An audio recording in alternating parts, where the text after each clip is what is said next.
Welcome to news అడ్డా. ఇటీవలి కాలంలో కేసీఆర్ ఎలాంటి నిర్ణయాలు తీసుకోబోతున్నాడు, మరి కేసీఆర్ నిర్ణయాల వెనుక ఆ మర్మాలేంటి? బీఆర్ఎస్లో సభ్యత్వ నమోదు కార్యక్రమం నేతలకు వైరల్ ఫీవర్ తెప్పిస్తుందని చెప్పవచ్చు.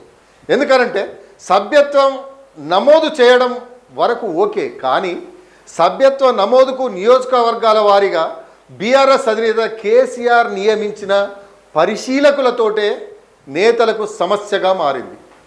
బీఆర్ఎస్ పార్టీ అధినేత కేసీఆర్ సభ్యత్వ నమోదు కార్యక్రమాన్ని సీరియస్గా తీసుకున్నట్లుగా తెలుస్తుంది. అధికారంలో లేకపోవడంతో నియోజకవర్గాల ఇన్ఛార్జీలపై ఆయనకు నమ్మకం లేనట్లుగా ఉంది.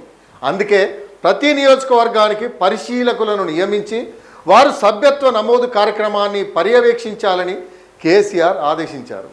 బీఆర్ఎస్ సభ్యత్వ నమోదుకు నియోజకవర్గాల లక్ష్యాన్ని కూడా కేసీఆర్ విధించారు. అయితే నేతల గుండెల్లో మాత్రం గుబులు బయలుదేరింది. పరిశీలకులుగా వచ్చిన వారు ఏం నివేదికలు కేసీఆర్కు ఇస్తారన్న దడ వారిలో బయలుదేరింది.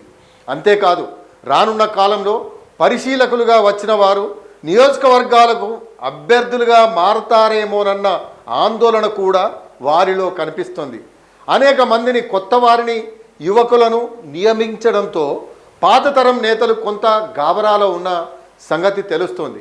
కేసీఆర్ తీసుకున్న ఈ నిర్ణయం వెనుక ఉన్న మర్మం ఏంటో అర్థం కాక నేతలు చాలా ఇబ్బందులు పడుతున్నారని తెలుస్తోంది. ప్రస్తుతం బీఆర్ఎస్ వర్కింగ్ ప్రెసిడెంట్గా ఉన్న కేటీఆర్ వచ్చే ఎన్నికల్లో కేటీఆర్ ప్రభావం ఎక్కువగా ఉండే అవకాశాలు తెలుస్తోంది.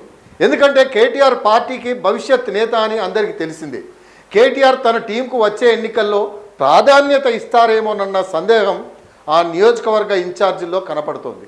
గత ఎన్నికల్లో గెలిచిన 10 మంది ఎమ్మెల్యేలు పార్టీని వీడడంతో ఈసారి తమకు నమ్మకమైన నేతలకు ఎంపిక చేయాలన్న ఆలోచనతో బీఆర్ఎస్ నాయకత్వం ఎలాగో ఉంది.